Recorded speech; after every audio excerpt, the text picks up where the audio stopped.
Hello दोस्तों, हमारे YouTube channel पे आप सभी का स्वागत है। आज हम DSSB PRT के बारे में बात करेंगे। जैसे कि आप सभी लोग जानते हैं कि इसका एग्ज़ाम 16 फरवरी से रखा गया है। लगभग 4 दिन इधर है, 4 दिन मार्च और अप्रैल रखा गया है। तो first all of pedagogy 100 number जो आती है उसके बारे में बात करेंगे कैसे कहाँ से करें। तो इसके पहले मैं चर्चा किया रहूँगा कि पेडागॉजी जो है कि हिमांशी मैम की PDF से करने के लिए वो तो वहाँ पे सिर्फ CDP के बारे में बताया गया है। NIS के बारे में अगर देखा जाए तो गार्गी मैम ने फ्री में पढ़ाया है 80 घंटे क्लास। हालांकि आप 80 घंटे क्लास या फिर मैं कोई भी हो वो कर नहीं सकता, मतलब टाइम नहीं है। तो हम क्या करेंगे कि उन्होंने फ्री बैच में जो पढ़ाया वहाँ पे उन्होंने एक PDF दिया है 403 पेज का लगभग। अगर उसको आप प्रिंट करवा के अच्छे से पढ़ते हैं तो मैं कह सकता हूँ कि 4 से 5 दिन में फिनिश हो जाएगा। और अब उस NIS में है क्या, 501 ब्लॉक से लेके मतलब 501 से लेके 510 तक है। उस ब्लॉक में ये है कि मतलब हम जो यूपी में DLED करते हैं या फिर DLED में जो रहता है किसी भी स्टेट में, तो जिसमें जो DLED में जो कोर्स रहता है, जितने शिक्षा आयोग हो गए, का मतलब एजुकेशन हो गया, मतलब सब कुछ मतलब DLED का ही कोर्स NIS में रखा गया है। तो NIS अगर पढ़ेंगे तो ऐसा नहीं कि आपको मतलब ऐसा नहीं फील होगा कि हम पहली बार पढ़ रहे हैं। एक तरीके से मैं मान सकता हूँ कि जैसे CDP अगर जो बच्चा सीटेट पास किया है तो उसके लिए थोड़ा अगर लॉन्ग चैप्टर देखा लॉन्ग में पढ़ेंगे तो उसको लगेगा पहली बार पढ़ रहे हैं।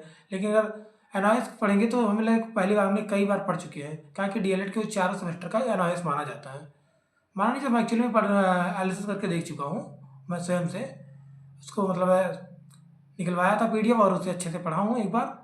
अभी आगे मल्टीपल टाइम पढ़ूंगा। मैंने देखा कि DLED का ही सारा मतलब सिलेबस रखा गया है। इसके बाद अगर हम उसको कर लेते हैं और CDP में हिमांशु मैम वाला कर लेते हैं तो मैं कह सकता हूँ कि आपका 70 क्वेश्चन आराम से 70 नंबर आराम से बनने लगेगा। मतलब मुझे जो एक्सपेक्ट है, उम्मीद है, ऐसा लगता है। क्योंकि अभी अगर जनरल तरीके से टेस्ट दे लिया जाए जो सीटेट बच्चे पास है तो आराम से वो मैं कह सकता हूँ कि 110 नंबर पा जाएंगे आराम से। 110 नंबर 105 नंबर ऐसे पा जाएंगे। तो बात करेंगे कि जिसका सेक्शन ए कमज़ोर है, जैसे मैथ कमज़ोर हो गया, रीजनिंग कमज़ोर हो गया, इस पर चर्चा करेंगे। तो जैसे किसी भी बच्चे का, जैसे मतलब कोई भी हमारे भाई बहन हो, अगर मैथ कमज़ोर है या फिर रीजनिंग कमज़ोर है, इस समय हम कोर्स नहीं कंप्लीट कर सकते। फर्स्ट ऑल हम ये जानते हैं कोर्स कंप्लीट करना इतना आसान नहीं होता, क्योंकि मैथ बहुत वास्ट है और रीजनिंग भी बहुत ढेर सारा है। तो हम क्या करेंगे कि जैसे प्रीवियस ईयर देखेंगे। प्रीवियस ईयर में जो मैथ का सेक्शन 20 क्वेश्चन है और रीजनिंग का 20 क्वेश्चन का सेक्शन होगा। हम कहेंगे कि आप डेली 20 क्वेश्चन का अगर आप 20 दिन लगा लेते हैं या 20 दिन या 25 दिन लगा लेते हैं या 20 ही दिन लगा लेते हैं, तो मैं गारंटी ले सकता हूँ कि आपका 20 क्वेश्चन में 15 क्वेश्चन तो आराम से कर ले जाएंगे। इतना टफ क्वेश्चन मतलब है इसमें नहीं आता, क्योंकि KVS में जो मैथ आया था बहुत अनएक्सपेक्टेड आ गया था। मतलब आया तो ठीक ठाक आया था, लेकिन वहाँ लैंग्वेज का बहुत ज़्यादा खेल देखने को मिला था। तो मैं कह सकता हूँ कि यहाँ पे जो मतलब क्वेश्चन आएगा, मतलब एक लाइन में क्वेश्चन रहेगा, बहुत ज़्यादा क्वेश्चन लाइन में रहेगा, बहुत ज़्यादा लंबा क्वेश्चन नहीं रहेगा। तो आप कर सकते हैं, कोई दिक्कत नहीं है। अगर 20 क्वेश्चन डेली आप लगाते हैं और 20 रीजनिंग का लगाते हैं, रीजनिंग बहुत टफ नहीं आएगा। मतलब कारण कि यहाँ टाइम कम मिल रहा है, और तो जब टाइम कम मिलेगा तो क्वेश्चन छोटा देंगे, ये तो कन्फर्म है। आप प्रीवियस ईयर क्वेश्चन उठा के देख सकते हैं, बहुत ज़्यादा टफ क्वेश्चन नहीं आया है, मतलब छोटा छोटा क्वेश्चन आया है। डिपेंड करता है कि आप 120 मिनट में 200 क्वेश्चन कैसे टिकल करेंगे, समस्या ये आती है। कहाँ किसी अगर लॉन्ग क्वेश्चन दे देंगे तो आप 200 क्वेश्चन देख ही नहीं पाएंगे, इसलिए मतलब छोटा छोटा क्वेश्चन दिया जाता है। तो इतना कर लेंगे। उसके बाद GS तो आप ही रहने दीजिएगा पढ़ने के लिए। अगर आपके पास टाइम मिले तो देख लीजिएगा, नहीं तो अभी ना ही पढ़े तो बेहतर है। इसके बाद हिंदी आप अच्छे से कर सकते हैं। हिंदी को मतलब एक बार अच्छे से कोई चाहे UPSI की मैराथन देख लीजिए या फिर किसी और का मैराथन, जैसे नवीन सर का 12 घंटे का होगा, उसको आप कंप्लीट कर लीजिए। वहाँ से हिंदी आपकी अच्छे से कंप्लीट हो जाएगी। इसके बाद इंग्लिश आता है, जैसे इंग्लिश से आप पार्ट्स ऑफ स्पीच तैयार कर सकते हैं। इसके बाद एक्टिव वॉइस पैसिव वॉइस तैयार कर सकते हैं, डायरेक्ट इनडायरेक्ट तैयार कर सकते हैं। ये सब तैयार करने में थोड़ा सिनोनिम्स एंटोनिम्स देख लेंगे TCS पैटर्न पे।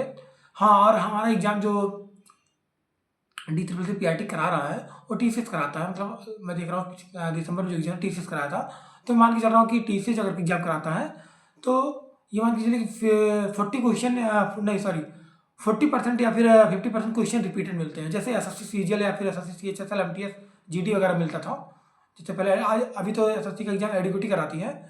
तो मैं ये कह सकता हूँ कि जिस तरीके से पहले एसएससी का एग्जाम से टीसीएस कराती थी, टीसीएस कराती थी, तो वहाँ पे क्वेश्चन रिपीट मिलते हैं, तो मैक्सिमम क्वेश्चन रिपीट मिल जाता है। अगर प्रीवियस ईयर अगर 5 साल करके चले जाए अच्छे से प्रीवियस एनालिसिस करके, तो मैं कह सकता था कि वहाँ पे आप क्वालिफाई कर जाते थे प्री वगैरह। मेंस का नहीं गारंटी ले सकता कि प्री क्वालिफाई कर सकते थे।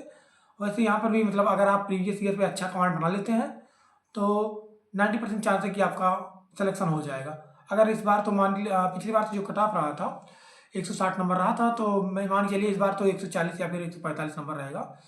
ये मत देखिए कि ये कट ऑफ 160 गया था, कट ऑफ इसलिए 160 गया था क्योंकि नॉर्मलाइजेशन हुआ था। नॉर्मलाइजेशन कम से कम 10-10 मार्क या कि 12-12 मार्क या फिर 8-8 मार्क एक्स्ट्रा दिया जाता है, या फिर इससे भी ज़्यादा दे दिया जाता है। तो फर्स्ट ऑफ इस पर आप इग्नोर करेंगे। आप रॉ स्कोर अगर 130 ला रहे हैं या फिर 135 ला रहे हैं तो प्रेजेंट टाइम तो आप ठीक ठाक स्कोर ले आ रहे हैं। इसके बाद हम बात करेंगे कि हम हो गए, सब सारी बातें हो ही गई हैं लगभग। हाँ, जैसे एनालिस 403 पेज है, पहले मतलब आप देखेंगे कि हम 403 पेज कैसे करें, तो डर लगेगा एक बार मतलब करने में। अगर आप हिम्मत बांध लेंगे तो मैं गारंटी लेता हूँ कि 3 से 4 दिन में आप पढ़ के फिनिश कर देंगे एनालिस। अगर एक बार पढ़ के फिनिश कर लिए तो दोबारा आप भी उसे 3-4 दिन में तो 2 ही दिन लगेगा, अब दोबारा में एक ही दिन लगेगा। ऐसा नहीं कि मतलब चीज़ें लर्न नहीं होंगी, ऑटोमेटिक लर्न हो जाएंगी, बस पढ़ के हमें छोड़ देना है। आज के लिए इतना ही, अगली वीडियो नेक्स्ट वीडियो लेके आएंगे। आप कमेंट करिए जैसा होगा। ठीक है, thank you, bye bye, okay.